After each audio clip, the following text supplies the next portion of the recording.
Welcome to Mountain Cooking with Missy. Today I am making these delicious hot rolls. You definitely want these on your Thanksgiving table or your Christmas table or on your dinner table anytime, but look at there. I want to guide y'all through it by request. Homemade hot rolls, y'all.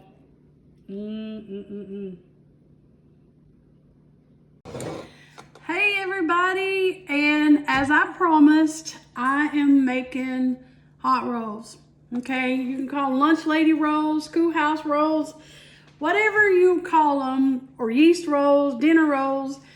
We just love them. There's something about a yeast roll versus a biscuit. Now, I like biscuits just the same. I like them both just as much. But every now and then you just get a hankering for a good old yeast roll or a dinner roll. And the only time I ever had dinner rolls growing up was at school. So my family, we didn't make a lot of bread, we just made cornbread and biscuits. That's basically it. Or fried bread, like fried fritters or something, or fried cornbread. But we never made like bread with yeast, like yeast bread or homemade bread. We didn't do that. So only time I ever had them was in school, and they were so good. I loved the days when I went to school and I had yeast rolls for lunch. So when I was in my 20s, I started working at school in the cafeteria, and I've been cooking all my life. But I started cooking in the cafeteria at school, and I learned to make yeast rolls by watching one of the women there. Had been there for a long time, man. She could make rolls.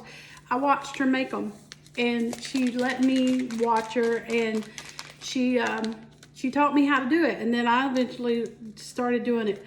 And so I got their recipe. Now their recipe was always for a big crowd, but I learned to adapt it down to where it's just a smaller recipe. So this recipe I'll definitely share with you guys. It's a package of active dry yeast, a 1/4 cup of warm water, 3/4 cup of hot milk, 3 tablespoons of butter, 3 tablespoons of granulated sugar, 1 1/4 teaspoons of salt, 1 beaten egg, and 4 cups of all-purpose flour, plus enough to make it stiff, okay? So anytime you're making rolls, you're always going to start out with like a base of, you're going to get your wet ingredients and stuff. You got to get your yeast activated and all that good stuff. Then you're going to start out with some flour, but you're going to be adding more flour to it. So I don't remember for sure how many this makes. We'll find out at the end. So but I'm going to just show you guys how I make dinner rolls, okay? So this is a favorite around our house.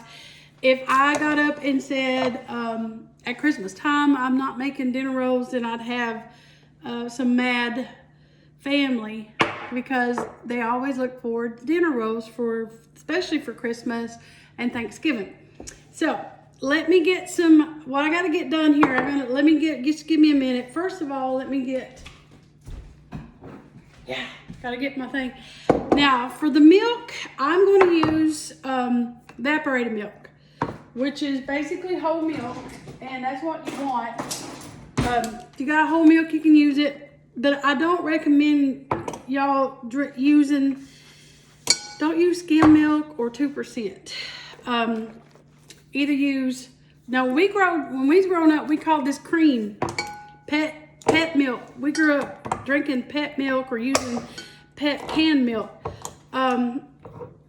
This is Aldi's evaporated milk, which is just as good. I like it. It's cheap. I always buy up a lot because I cook with it. I cook with this. I put this kind of, we call it cream, but it's evaporated milk. But I put this in my mash, when I make mashed taters or anything like that. I use it, guys. I love this. I just made a mess. When it comes to milk and you want to cook with evaporated milk. It's a little cheaper and it goes a long way. And so I'm going to put a 3/4 cup in my measuring cup here, and I'm going to stick it in the microwave because it's got to be hot, okay? So let me measure that out right quick.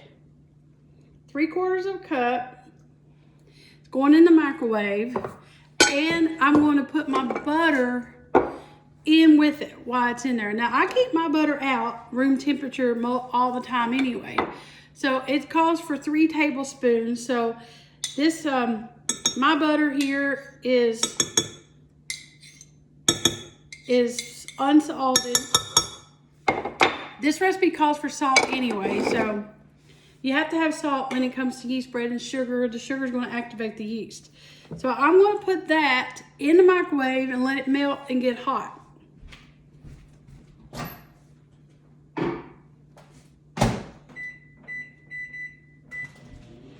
So I put it on there for a minute. So I gotta have a 1/4 cup of warm water. So I'm gonna get that out of the sink.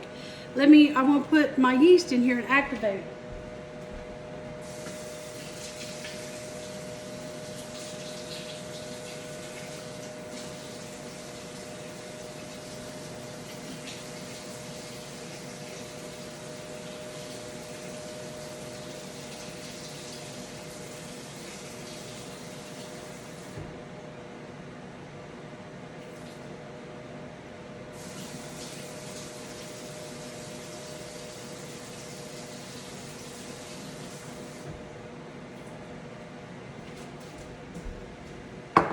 All right, sorry that took a little longer than what I wanted. My water wouldn't get hot enough. So when it comes to yeast, you want to activate it. So this is a 1/4 cup of warm water. Now when it comes to yeast, you can kill it. You can kill your yeast really quick if you got too hot of water. So it's always best to use warm water. So to make sure to think, I'm trying to think of what I want to say. Like if you're warming a baby's bottle, think of it that way. If you can touch it on your arm, it's warm, but it don't burn you. That's the right temperature that you want. Now you want a packet of yeast. This is active dry yeast. I like the Flashman's brand. And you want to put your sugar in with your water because the sugar helps activate. So the sugar is 3 tablespoons. So I'm going to put the sugar in with this water right here. 3 tablespoons.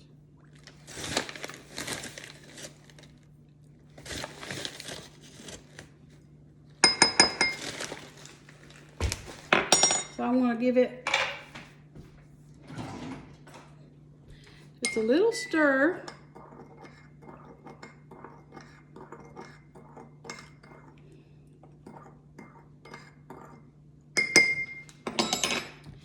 Now I'm just going to take your yeast and sprinkle it on top.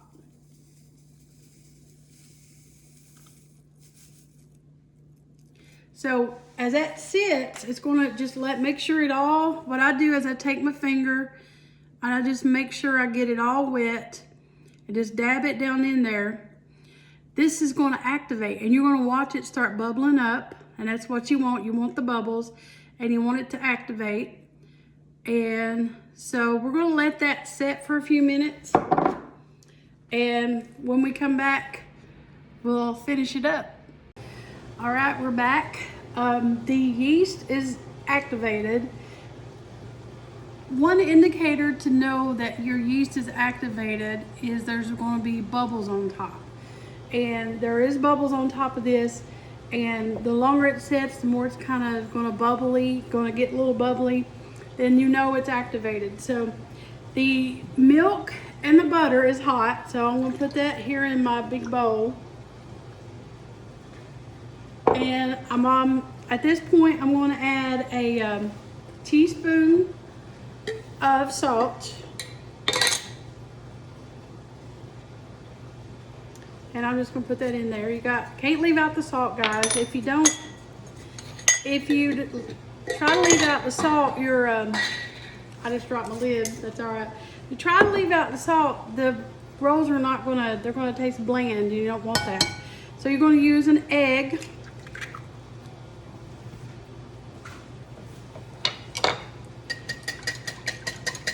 And you just want to mix that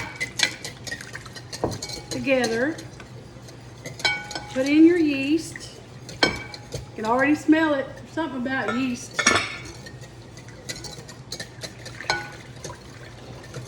Now this is the same, you can use this recipe and make cinnamon rolls. You can use this recipe and do fry bread. You can do fried yeast bread, which I love. So there's your liquid, just like that. And you can already smell it. So good. So good. So let me get, now I want to talk about flour. When it comes to yeast rolls, guys, all right, Hudson cream flour is what I really love when it comes to making rolls or gingerbread or anything. And I'm going to be making gingerbread soon. But Hudson cream flour is already, it's one of the softest flours I've ever used. And now this is all purpose. And it's already pre-sifted. You can stick your hand down in here and it is so soft, guys. It's so soft. Now this calls for 4 cups to start out with. Now you will be adding more because we're going to mix this up and it's going to be kind of wet. We got to let this rise. We got to let this double in size. So there's 2 cups, 3, 4. Now I love Hudson cream flour. I like it for biscuits. I like it for rolls because it's so fluffy. Now for the biscuits, I like to use self-rising. And y'all, there's all kinds of recipes on the backs of these. If y'all ever look, there's recipes. A lot of people, that's where they get the recipes. They just get them off the backs of these. Now I have self-rising too. I love it. This biscuit recipe right there is perfect, guys. It's got buttermilk. You can use milk or buttermilk, but that's really, if you need good recipes, always look on the backs of your flour or your meal packages and you can get some good recipes. So you start out with 4 cups and I do recommend Hudson cream. Now if you can't find Hudson cream, you know, use whatever you can. Around here where I live, I'm from Southeast Kentucky originally. I want to use my big wooden spoon. Hudson cream flour is at Food City there. There's no Food City here where we live now. We live in Northern Kentucky. The only place I can find Hudson cream flour around here is actually Walmart. Kroger don't have it. And the other local store around here don't have it. So you're going to stir this in. Let me stir. Let me keep stirring. And you want it good.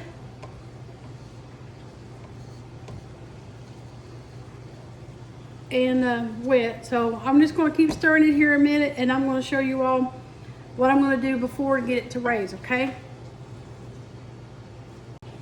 Okay, I'm back. So what I did, it was a little dry. So I added 4 cups of flour in there, guys. It was a little too much to start with.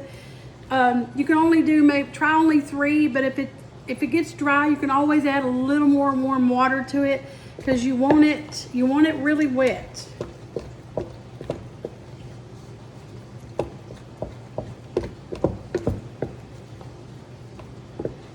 Man, it smells good already. So that's perfect, just like that. See how that is? Kind of sticky. Now, this is how I get mine to raise. You want to put it over. I cover mine with, see if I can find it. I take just some wrap, like plastic wrap or whatever you don't want, or you can use Reynolds wrap.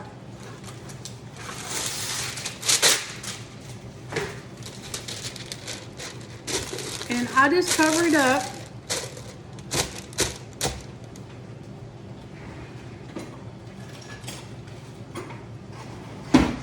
And then I just throw a towel over it and I'm gonna let it raise. It's gonna raise probably about an hour. And once you come back and check it, it's gonna look kind of puffy, and that's what you want. But it don't take probably, as long as it's in a warm spot, don't put it where there's a lot of wind or a draft, but you wanna keep it covered. And I usually just set mine on the stove, and it'll rise up, guys, and it will probably be about an hour. So check on it after an hour. After an hour, if you check on it and it looks double and it looks puffy, and you can kind of take your finger and dent down in it and it makes a dent, then it's ready. All right, y'all, we're back, and the rolls, well, the dough, not rolls yet. The dough is, it rolls up really good. It doubled in size. I'm going to show you what it looks like. And look at that. It doubled. And you want it to just, it's going to be sticky, so you're going to punch this down.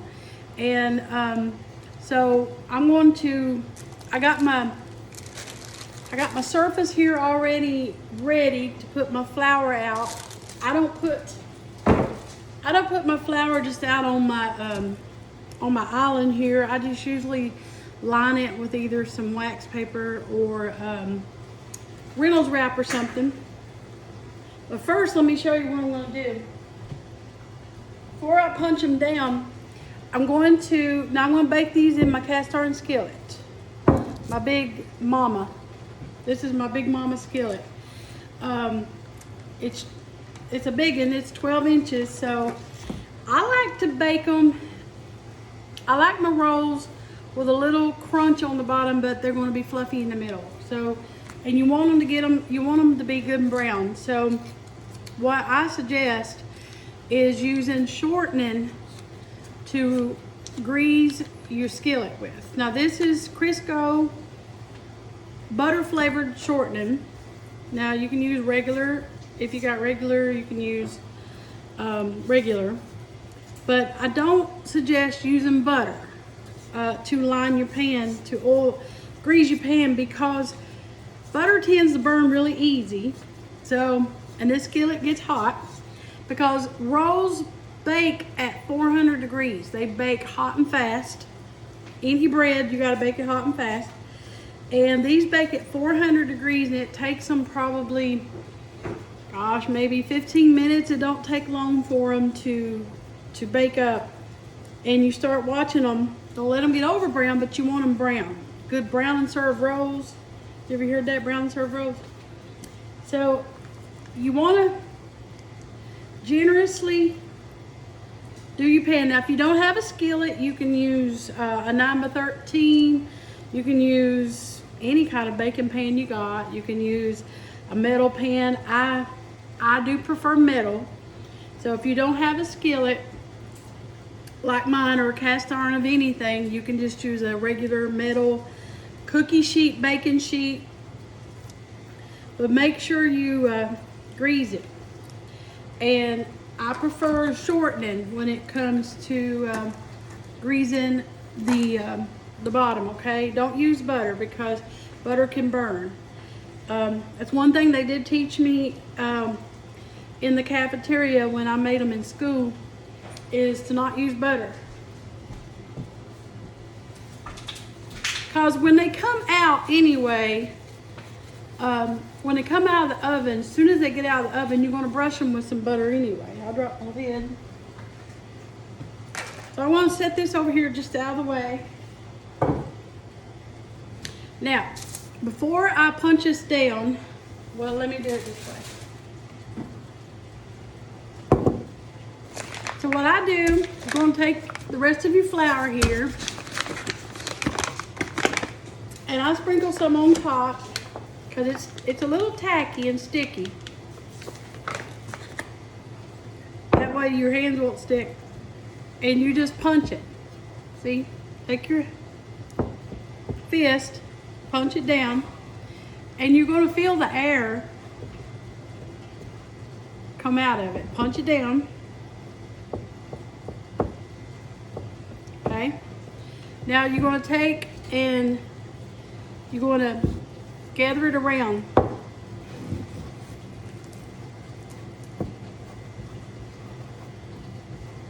It's so warm. So I'm just gonna, now you're gonna take you, now I don't use a rolling pin. You don't really need a rolling pin, okay? You are gonna be adding flour, because when you roll this out like I'm doing right here, it's kind of hard, I know. I am videoing myself. So I want y'all to be able to see what I'm doing. So what I'm doing now, I'm just going to take this dough, put it out. Yeah, on your pan. That help a little bit. It's a little better, so you gotta see. That's a little better, a little angle. So now with rolls, you need rolls, okay? You don't need biscuits because if you need biscuits, they get tough, okay? Biscuits are different than rolls. When it comes to rolls, you need them, okay?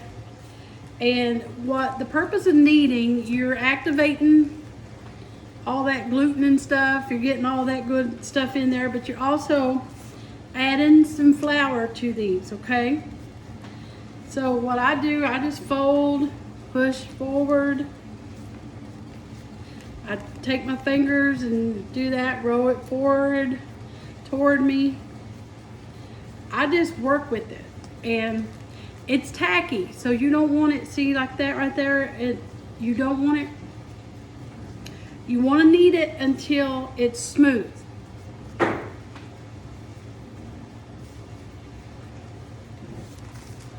Keep your flour going. Now when I was in I used to think that rolls was hard to make. I didn't think, I always thought like fancy cooks made rolls. And when I started at the school, I seen how they made them, and I watched, and I kept trying. I remember just getting the recipe and just coming home and trying a few of them. A few times I did them, they didn't really taste very good. They were just kind of a little off. You know how you make something and it's just like, nah, I don't know. But when you cook anything, the more you do, the better it is. So it's still a little tacky. So what I do, I just keep sprinkling my flour on, working it toward me. Let's hear my timer go off. So it took about an hour for this to double. Now these have to raise again. So this is where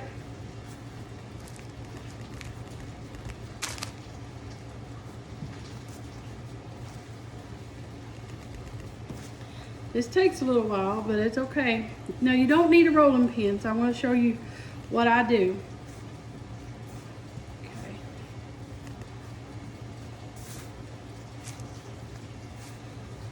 So what I do is I roll mine out like this with my hands. I keep pinching.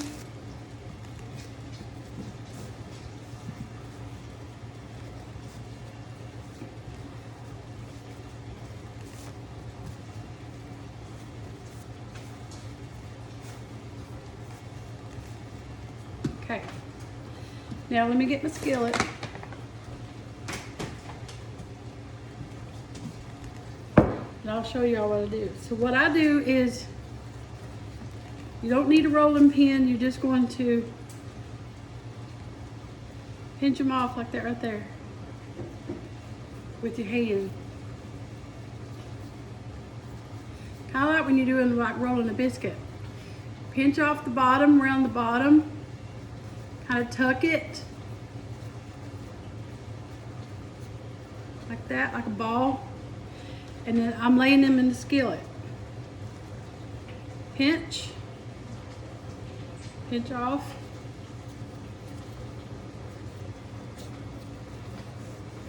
Hold it down, like keep tucking it under. Use your thumb.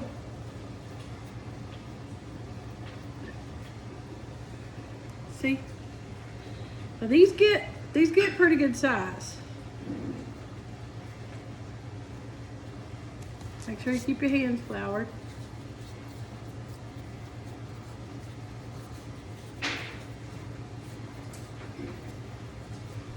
Use your... Kenzie's over here, she can't wait. Let me show you how to do it. Pinch off. Make sure your hands are floured. Roll it, and when you roll it, as you're rolling it, take your thumb here and tuck them seams underneath there. That way the seams kind of seal on the bottom. And you put this part on the bottom of the pan. See? So I want to keep doing that until I get the pan ready, and I'll come back and we gotta let them rise one more time. All right, look there with a skillet of rolls. So now they gotta raise one more time.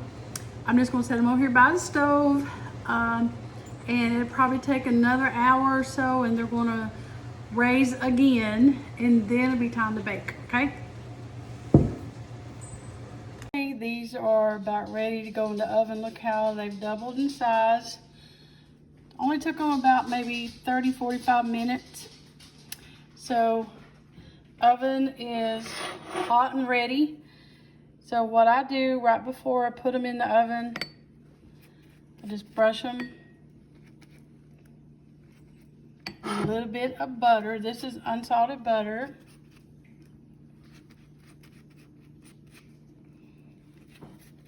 Butter makes the difference.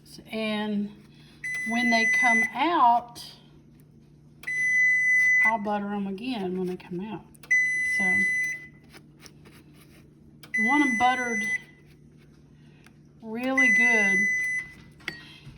Butter them on the top helps them to get good and brown, and it makes them taste so much better.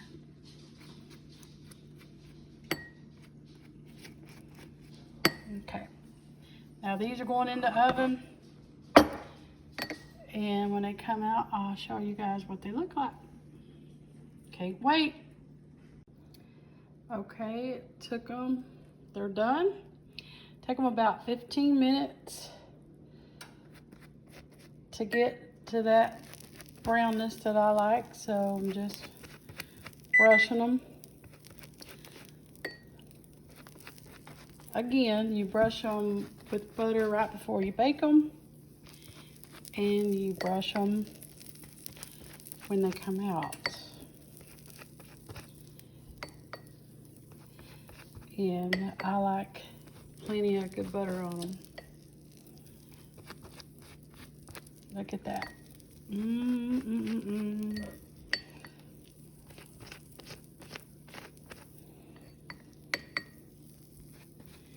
Just give them all a good bath, and a good butter bath. A butter bath, how good. Here, I about got it all done here.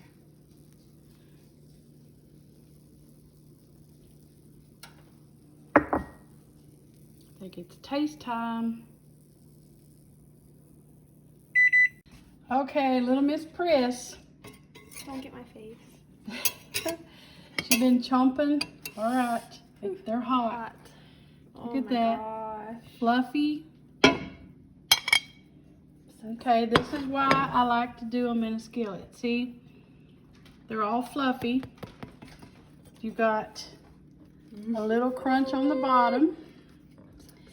So cut into it. Ooh, fluffy, nice and fluffy. All right, butter time. It's hot. You like them hot. So she's gonna put some butter on there. If at all possible, y'all, don't use margarine on them. I mean, if it's all you got, country crock or something, that's fine, but Man, real butter is, can't beat it. You have to put a lot. Yeah, when we was growing up, we called it cow butter. Whoops. She dropped the spoon, Okay. the knife, it's all right. Okay. It's gonna be hot. It's good. It's really hot. It's so hot. Mm. So good. Mm-mm-mm. It's hot. But it's good. I need a bite too. I'm gonna take a bite. Oh Lord. Yeah. Holy cow. What's the score? 10 out of 10. 10 out of 10. So good. Y'all. There you go, guys. The best yeast rolls you ever make. Didn't take too long actually, but these, now you can freeze them after you bake them or you can freeze them before. But, so, there you go, guys. Mountain cooking. So thank you all for watching Mountain Cooking with Missy. There's nothing fancy. Just good eating. Just good eating. We're gonna dive in.